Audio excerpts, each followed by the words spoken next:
पड़ने वाली एकादशी, चतुर्थी, प्रदोष, अमावस्या, पूर्णिमा, शिवरात्रि, ये सभी इतनी महत्वपूर्ण क्यों हो जाती है?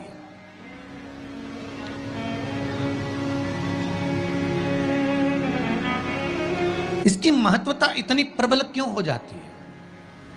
किस लिए? क्योंकि बैसाख का जो महीना पड़ता है, सूर्य की संपूर्ण तपन, सूर्य देव अपने पूर्ण तेज के साथ में, पूर्ण तेज के साथ में मृत्यु लोक के निवासियों पर, चाहे जलचर हो, थलचर हो, वायुचर हो, चाहे जो जीव हैं, उस पर जब किरण फेंकते हैं तो संसार का जो मनुष्य है उस पर जब ताप पड़ता है तो ताप पड़ने के कारण उसके मुख से भगवान का नाम निकल ही जाता है, स्मरण नाम निकल ही जाता है। जब उसके मुख से भगवान का नाम निकलता है तो वो भगवान की शरणागति खुद ग्रहण कर लेता है स्वयं।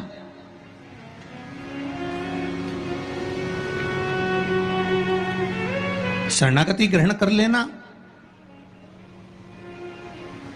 बैसाख की पोथी पढ़ते हो आप लोग? आप में से अगर कोई पढ़ता हो बैसाख महीने की पोथी, तो उसमें एक वर्णन आता है। आप लोग तो जानते होंगे कि सोमवार की जो अष्टमी होती है, शंकर और पार्वती के मिलन का दिन होता है। किसके मिलन का है? जम के बोलिए। शिव और पार्वती के मिलन का दिन होता है सोमवार की अष्टमी का दिन। साल भर में लगभग 4 या 5 सोमवार की अष्टमी पड़ती है, इससे ज़्यादा नहीं पड़ती। पर भाग्यशाली हो आप सब, अब की बार तो लाइन से 2 बार पड़ रही है शायद एक सोमवार अष्टमी। शिव और पार्वती के मिलन का दिन होता है सोमवार की अष्टमी।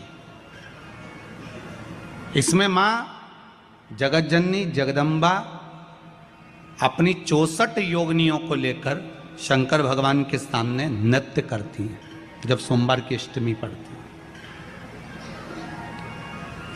जैसे शिवरात्रि का महत्व होता है उसी तरह सोमवार की अष्टमी का महत्व होता है। जब 64 योगिनियां माता शंकर भगवान के सामने नृत्य करती हैं तब भगवान शिव उठकर खड़े होकर उन 64 योगिनियों को अपने हस्त कमल पर धारण करते हैं, और हस्त कमल पर धारण करते हैं तब उन 64 योगिनियों को लक्ष्मियां प्रदान करती है। लक्ष्मी माता को वो 64 योगिनियां दी जाती है। लक्ष्मी मैया उन 64 योगिनियों को भगवान विष्णु के पास लेकर जाती है। भगवान नारायण उन 64 योगिनियों को ब्रह्मदेव के पास लेकर जाते हैं।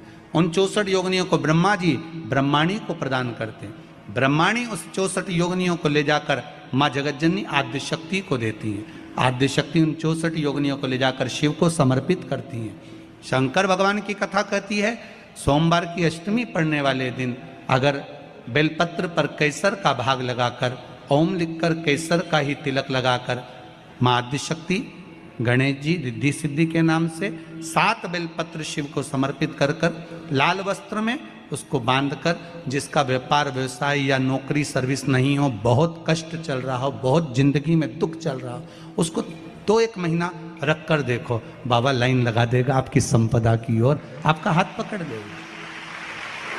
सोमवार की अष्टमी शिव को रिझाने की होती है, भगवान शंकर को मनाने के लिए, शिव को प्राप्त करने का एक साधन है। जिन लड़का लड़कियों का विवाह नहीं होता, सोमवार के अष्टमी के दिन अशोक सुंदरी वाली जगह, सबको मालूम है ना अशोक सुंदरी की जगह, अशोक सुंदरी वाली जगह पर 7 हल्दी की बिंदी रख दी जाए।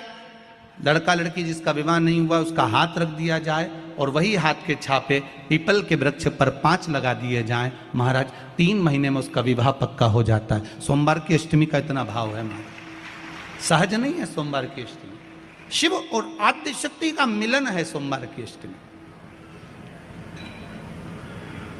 भगवान शंकर और पार्वती का मिलन। ऐसी कौन सी कामना है जो शिव पूर्ण नहीं करते? बस आपका विश्वास, आप उस पर भरोसा करना तो पूर्ण करना। पूर्ण भरोसा मतलब छोड़ दिया। पूर्ण भरोसा मतलब शंकर जी के मंदिर में नारियल नहीं फूटता है क्या?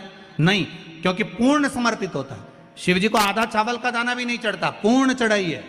शिव जी को आधा फल नहीं चढ़ता, पूर्ण चढ़ता है। श्रीफल भी चढ़ेगा तो पूर्ण चढ़ेगा। शंकर भगवान के पास में आधे का कोई काम नहीं है, उनको पूर्ण समर्पण चाहिए। आपका पूर्ण समर्पण अगर आप दोगे तो शिव उसको स्वीकार कर। सहज सी बात कहेंगे, आपके जीवन के लिए बहुत काम आएगी। कोई पैसा लेकर भग गया, नहीं दे रहा ना, आप जरा शांति रखना, बहुत शांति रखिए। एक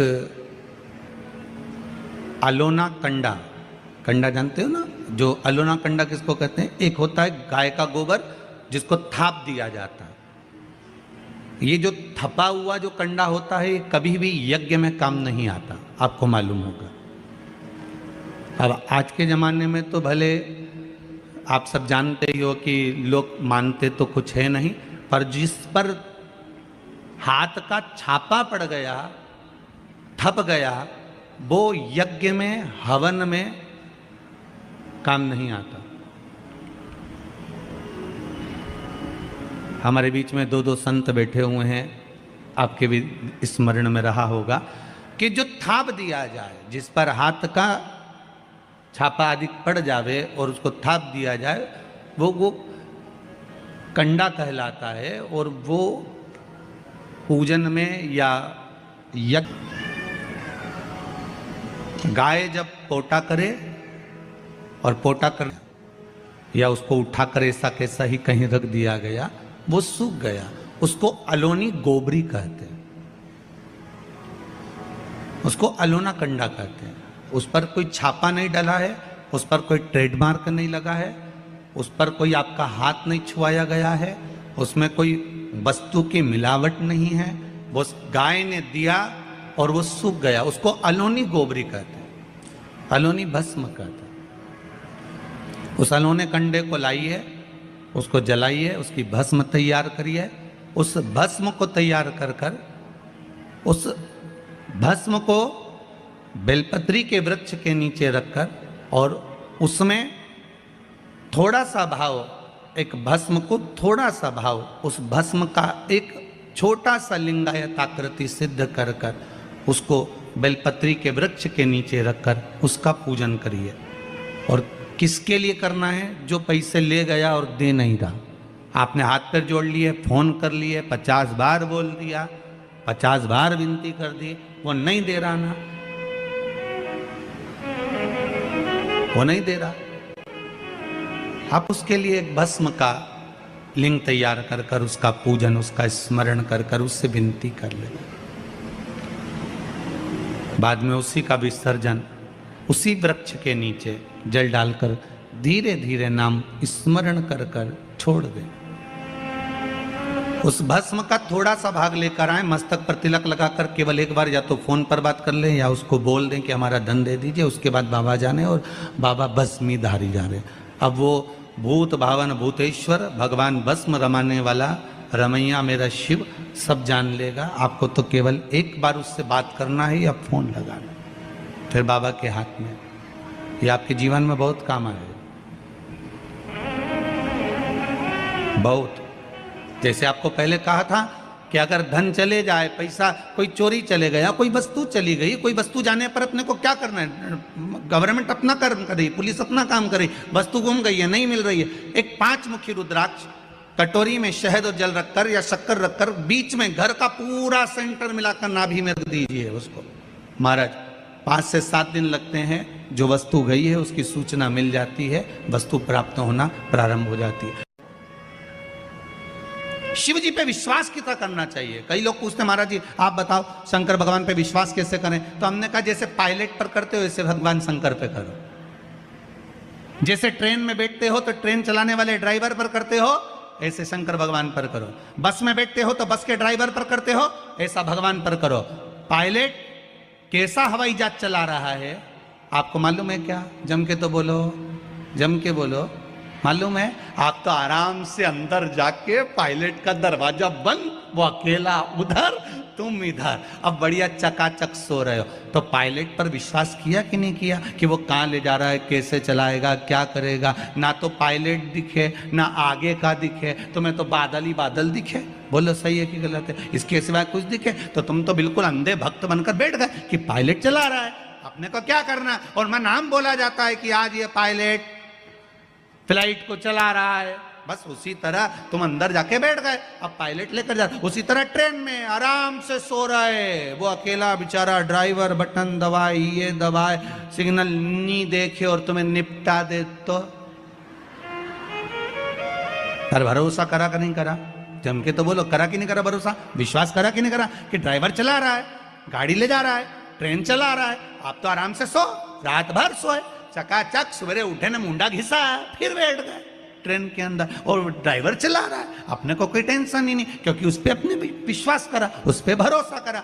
बस वाला बस चला रहा है, तेज चला रहा, कम चला रहा, कैसी चला रहा, ऊंची चला रहा, नीची चला रहा, तुम तो बैठो। हाँ ज्यादा तेज चला तो तुम भी कहते जरा धीमे चला भैया, भैया ऐसा चला भैया। और कई कई मालिकों की आदत रहती है, वो ड्राइवर को दिन भर टोका करते, धीरे धीरे धीरे, आराम से, धीरे, दचका है, स्पीड ब्रेकर है, सावधान रखो। अच्छा तुम तो कह देते हो कि धीरे धीरे, पर ड्राइवर से तो पूछो, अंदर अंदर इतनी गाली बकता, चुपचाप तो बैठ जा। और ड्राइवर क्या सोचता होगा कि चुप ही नहीं बैठ रहे, तो बोले जाए बोले जाए बोले जाए। करा कि नहीं करा विश्वास? फ्लाइट चलाने वाले उस पायलट पर करा, ट्रेन चलाने वाले उस ड्राइवर पर करा, बस चलाने वाले उस ड्राइवर पर करा।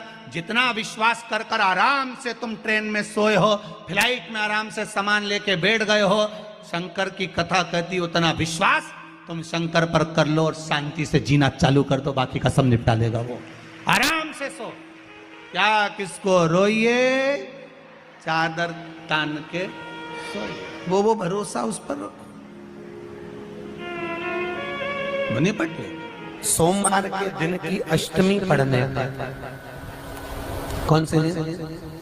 सोमवार के दिन कौन सी तिथि? जम के बोलो, अष्टमी। सोमवार के दिन अगर अष्टमी तिथि पड़े और उस दिन अगर 5 बेलपत्र भगवान शिव को समर्पित कर दी जाए, तो व्यक्ति जो सोचकर, जिस कामना से, जिस मनवांछित फल के लिए बेलपत्र चढ़ाता है, उसकी वो कामना मात्र 3 महीने में पूरी हो जाती है, मात्र 3 महीने। सोमवार की अष्टमी के दिन 7 चुल्लू जल, या तुम्हारे हाथ में जो लोटा होता है पानी का, उस जल को जब डालते हैं 7 बार धीरे धीरे धीरे धीरे उत्तर की ओर मुख कर कर, दक्षिण में बैठकर उत्तर की ओर मुख कर कर जब 7 बार जल दिया जाता है, दल चढ़ाया जाता है, 7 वृक्ष की पत्तियों को तोड़कर शिव जी को चढ़ाया जाता है। कितना भी कष्ट का समय चल रहा हो, वो कष्ट का समय कट ही जाता है और कुछ अच्छी खबर मिलती जरूर है, कुछ अच्छा मिलता जरूर है। सोमवार की अष्टमी के दिन भगवान शंकर को बेलपत्र समर्पित जरूर करना चाहिए, वो भी शाम के समय पर। प्रयास करा करो, अगर घर में संपदा लक्ष्मी नहीं आ रही हो, व्यापार व्यवसाय नहीं चल रहा हो, नौकरी सर्विस नहीं मिल रही हो, बहुत तकलीफ हो, 7 बेलपत्री केसर को घिसकर चंदन बनाकर बेलपत्री पर बीच वाली पत्ती पर ओम लिखना है।